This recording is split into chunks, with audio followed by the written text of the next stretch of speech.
INFJ. Imperceptible inception. INFJs can put ideas in someone's head. This creeping and quiet inception slithers in below the radar and is tailored precisely into the form the victim is most receptive to. When this is done well, and with INFJs it usually is, the person will inevitably think that it's their own idea, thereby absolving INFJs of any blame. ENFJ. I see you.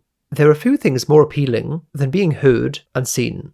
Things move fast in life, and we don't have time to get a point across, at least not in ways that truly reflect how we feel. When someone makes time for you, it's like the world has stopped, and you can catch your breath, or find yourself. If you are good at making people feel this way, and ENFJs are, that becomes dangerous if used in a manner that is self-serving. ENTP. Planting chaotic seeds. To the ENTP, language is a weapon. With an offhand comment, or wayward word, ENTPs can sow seeds of doubt that bring people to ruin. This power of theirs is the equivalent of a nudge up against a person running at speed. Just enough to take them off course, but always plausibly deniable. ISFJ. Entrenching dependency. Despite not always being liked by people, and even being reviled by some, Henry Kissinger survived so long in politics because he entrenched himself in so many areas of the political structure. To get rid of him would lead to chaos. That is the dark trait ISFJs have in abundance. They make themselves needed. Extricating them is like pulling ivy out of a wall. The wall will come down with it. INTJ. Resource ranking. INTJs can reduce people to a bag of skills or checklist of attributes. Then, they rank how useful that person is to them, or their goal, based on that. People might think they're valued by the INTJ implicitly, whereas in truth, they are only valued functionally. When their value comes to an end, the INTJ can be ruthless in ending that connection. ESFP. Rapt attention. We often think of ESFPs in the spotlight, which can be true, but they also, when one-on-one, provide people with an intense attention that is rare and addictive. They are so present in the moment that things feel heightened, but then they can move right on to the next person and give them that too. On the receiving end of this, people feel special, until they don't. ENFP. Emotional enzyme. ENFPs are catalysts of emotion. One conversation from them can get you to quit your job and take a chance on a wild and hitherto repressed desire, or join their political cause or revolution that at the time seems so intoxicating. It is only later that you might realize it was ill-advised. They can move people by hitting them full force in the feels.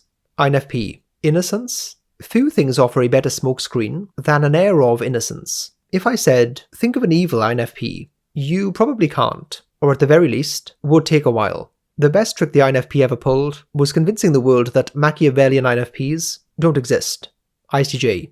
Expert gatekeeping. Because of their stable, reliable, and unshakable nature, ISTJs become trusted. Therefore, they end up in positions of control. This means that they can easily prevent others from doing what they want. ISTJs can shut people down, and they stay down.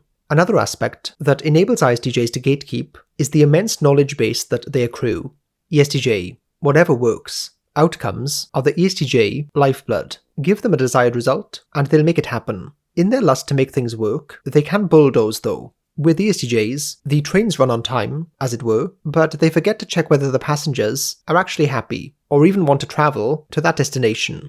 ESTP. Reckless dominance. ESTPs have an innate feel for the push and pull inherent in power dynamics. This is especially the case in the immediacy of real-time interactions. They grasp social hierarchy and assert their presence and influence without effort. When harnessed with intent, this trait is dangerous and formidable, and decidedly Machiavellian. ISTP. The sniper's quip. ISTPs are verbal snipers lying in wait. They can condense complex thoughts and observations into a single, sharp utterance. This can disarm, dismantle, or devastate the recipient. This skill leverages their keen observational prowess and an unerring sense of timing. In the dance of dialogue, where others ramble, the ISTP needs only a sentence to leave an indelible mark, or scar. INTP. Sagely subterfuge. Like with many types, they are most Machiavellian when misusing a strength. Imagine Yoda, except with the desire to misguide. That is deadly. INTPs can gain sage status fast. Their advice is sought after and often acted upon. From there, they can choose whether to guide someone to glory or their demise. ESFJ. Emotional engineering. ESFJs, in their quest for harmony, may choose to suppress or gloss over disagreements. They are so good at this that there might be people who, in reality, really hate each other, but the ESFJ has somehow obscured this through social and emotional engineering. Their orchestration of people and their emotions allows them to cloud people's perspective. From this, they can gain much power. ENTJ, leverage. Power is fungible. You can transfer it from one area to another.